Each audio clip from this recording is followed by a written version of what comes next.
Tin tức về đêm giao thừa của Hứa Khải và Đàm Tùng Vận bị lộ, làm cư dân mạng bình luận sôi nổi. Trên Weibo đêm giao thừa của Hứa Khải, quả dưa này vẫn chín. Vị ngọt sánh ngang với bún ốc trong thế giới hẹn hò, thơm lừng khiến người ta muốn ngừng ăn. Nhìn bề ngoài thì gió lặng.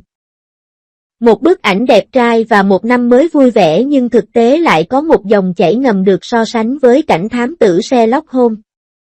Cư dân mạng biến thành kính hiển vi của con người và họ giải thích mọi thứ từ đó. Thời gian, biển số để cử chỉ tình yêu. Về phần tôi, với tư cách là một người ăn dưa cao cấp, tôi đã quan sát bầu trời vào ban đêm trong vài ngày qua. Sau khi thực hiện một số phép tính, tôi phát hiện ra rằng có nhiều điều hơn là chỉ là sự trùng hợp ngẫu nhiên. Thời điểm này có phải là sự trùng hợp ngẫu nhiên? Đây rõ ràng là Hứa Khải sử dụng mã thời gian để bày tỏ tình yêu của mình với Đàm Tùng Vận. Ngày 31 tháng 5, ngày 5 tháng 3. Sự kết hợp sinh nhật này, chật, lãng mạn thế này, tôi cho 100 điểm. Sau đó là biển số 09527. Tôi bị thuyết phục bởi trò chơi số này. 95 tượng trưng cho năm sinh của Hứa Khải. Điều này ai cũng biết. 027 đồng âm với yêu vợ, tuyệt vời. Sự đồng âm này khiến tôi phải quỳ xuống. Mức độ lãng mạn này không kém gì chuyện tình giữa Lương Sơn Bá và Trúc Anh Đài. Thêm số 7 vào tên tiếng Anh Seven của Đàm Tùng Vận, và mật mã tình yêu này thật hoàn hảo. Và cử chỉ đó lúc đầu mình tưởng là cử chỉ so sánh số 7, nhưng khi kiểm tra thì mới biết bạn ơi. Cử chỉ so sánh số 7 của nhau, khác hoàn toàn với cử chỉ trong ảnh của Hứa Khải. Cách giải thích này ngay lập tức lật ngược tình thế. Tất cả những gì tôi có thể nói về làn sóng hoạt động này là trí tưởng tượng của cư dân mạng còn lớn hơn cả vũ trụ. Toàn bộ điều này làm tôi nhớ đến triều đại nhà Minh nổi tiếng gần đây dưới kính hiển vi. Con mắt sắc bén của cư dân mạng thực sự tốt hơn ánh mắt của các biên kịch phim truyền hình. Bất kỳ chi tiết nào cũng có thể được phóng to vô hạn và nhiều bí mật ẩn giấu khác nhau có thể được giải mã. Hứa Khải, ngươi gặp rắc rối rồi. Khả năng động não của người hâm mộ này đơn giản là vô song. Tất nhiên, tôi thực sự nghiện cặp đôi Hứa Khải và Đàm Tùng Vận. Sự ngọt ngào của tem đẹp hơn cả vì sao vẫn khiến tôi phải suy nghĩ không ngừng. Cả hai thường xuyên tương tác trong và ngoài vở kịch cũng chăm sóc Đàm Tùng Vận rất tốt, dịu dàng, cả hai đã có khoảng thời gian làm việc rất vui vẻ. Nhưng điều này không có nghĩa gì cả. Ngày nay, sự hiểu biết ngầm giữa những diễn viên giỏi có thể giải thích được mọi chuyện. Người hâm mộ giải thích quá mức và thậm chí cường điệu hóa một cách điên cuồng. Điều này thực sự phản ánh một vấn đề. Giờ đây mọi người đều chú ý đến đời tư của những người nổi tiếng thực sự quá cao. Điều này cũng giống như việc mọi người xem phim truyền hình đều mong muốn được nhìn thấy nam nữ chính cuối cùng cũng ở bên nhau. Đây là một điều ước đẹp đẽ, nhưng bạn cũng phải biết khi nào là đủ. Người nổi tiếng cũng là con người và chúng ta hãy giữ khoảng cách và tôn trọng lựa chọn của họ. Vậy sự thật về Weibo đêm giao thừa của Hứa Khải là gì? Nói trắng ra thì đó chỉ là một Weibo bình thường mà thôi. Những cách giải thích đó hoàn toàn là sản phẩm trí tuệ của cư dân mạng, là sự sáng tạo Hứa Khải và Đàm Tùng Vận. Họ có ở cùng nhau không? Chỉ có chính họ mới biết điều này. Cuối cùng, tôi muốn hỏi bạn một câu, nếu bạn là Hứa Khải, bạn sẽ phản ứng thế nào trước làn sóng diễn giải quy mô lớn này? Đang trực tuyến chờ đợi, rất cấp bách.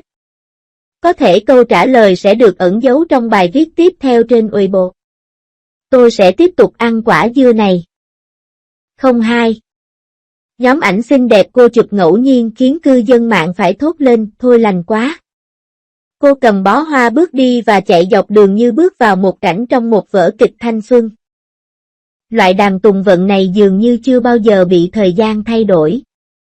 Từ cô nàng ngây thơ, trong sáng trong Trấn Huân cho đến hướng dương kiên cường trong Sinh ra mặt trời.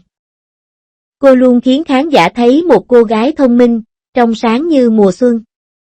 Của mình để cho chúng ta thấy cái nhìn chân thực nhất về cuộc sống. Dưới ánh đèn đường, cô nghiêng đầu nở nụ cười ngọt ngào, đôi lông mày dưới chiếc mũ chóp cong cong như có thể tràn mật. Cảnh phim này gợi nhớ đến nhân vật Fujiwara Sawi mà cô thủ vai trong The Sound of the Game, cô gái cờ vây luôn tràn đầy nhiệt huyết và sức sống. Tuổi đóng băng y không còn đủ để miêu tả về cô ấy nữa. Có lẽ chính khả năng chữa lành nhất quán này đã cho phép cô duy trì vị trí độc tôn trong ngành giải trí có tính cạnh tranh cao. Với lối trang điểm không quá lố cùng trang phục thoải mái, tự nhiên. Cô dường như không bao giờ chạy theo xu hướng nhưng lại luôn toát lên vẻ quyến rũ ấm lòng.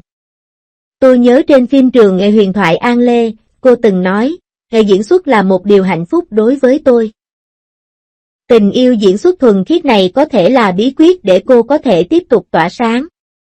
Khoảnh khắc vui vẻ, sẵn sàng sải cánh bay cao bất cứ lúc nào. Điều này làm tôi nhớ đến câu nói kinh điển của cô trong Bông To The Sun, mặt trời sẽ luôn xuyên qua những đám mây và sưởi ấm mọi người. Trong sự nghiệp diễn xuất hơn 10 năm của mình, Đàm Tùng vẫn luôn duy trì được sức mạnh chữa lành như vậy. Từ phim truyền hình cung đình nhà Thanh đến phim truyền hình hiện đại, từ phim thần tượng đến phim truyền hình cổ trang. Cô thể hiện nhiều vai diễn khác nhau bằng kỹ năng diễn xuất tinh tế nhưng không bao giờ đánh mất vẻ ngoài chân thực nhất của mình. Cảnh chạy trên đường gợi nhớ đến hình dáng vui vẻ của cô trong Nhân danh gia đình. Lee Jian, người làm việc không mệt mỏi vì ước mơ của mình. Dường như là hình ảnh chân dung của cô ấy trong thực tế. Vẻ mặt anh uể oải nhìn lên bầu trời khiến người ta liên tưởng đến Tôn Dịch Thu, người kiên trì theo đuổi ước mơ trong Ordinary Girl. Đàm Tùng Vận dường như luôn có khả năng kết hợp những phẩm chất tốt đẹp nhất của nhân vật vào cuộc sống hàng ngày của mình. Có người nói làng giải trí là nơi con người rất dễ lạc lối. Nhưng Đàm Tùng Vận dùng cách riêng của mình để giải thích cách duy trì tính xác thực giữa sự hỗn loạn. Đừng chạy theo ánh đèn sân khấu, đừng tham gia vào cuộc vui. Chỉ lặng lẽ diễn tốt mọi vai diễn và sống thật tốt mỗi ngày. Cầm bó hoa, nụ cười của cô còn rạng rỡ hơn cả đóa hoa.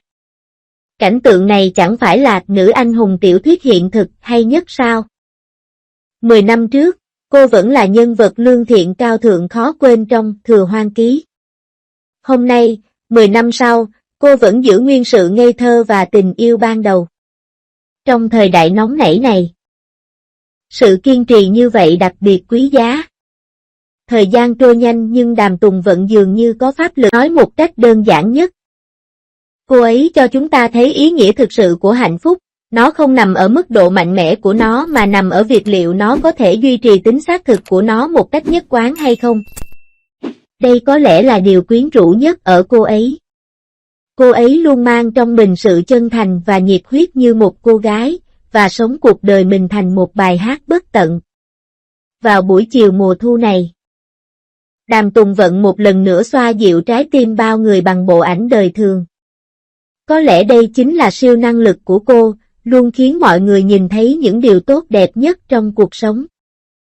Cuộc sống nên như thế này, chứng kiến vẻ đẹp bình thường và tìm thấy hạnh phúc trong sự đơn giản. Và Đàm Tùng Vận đang diễn giải trí tuệ cuộc sống hiếm có này.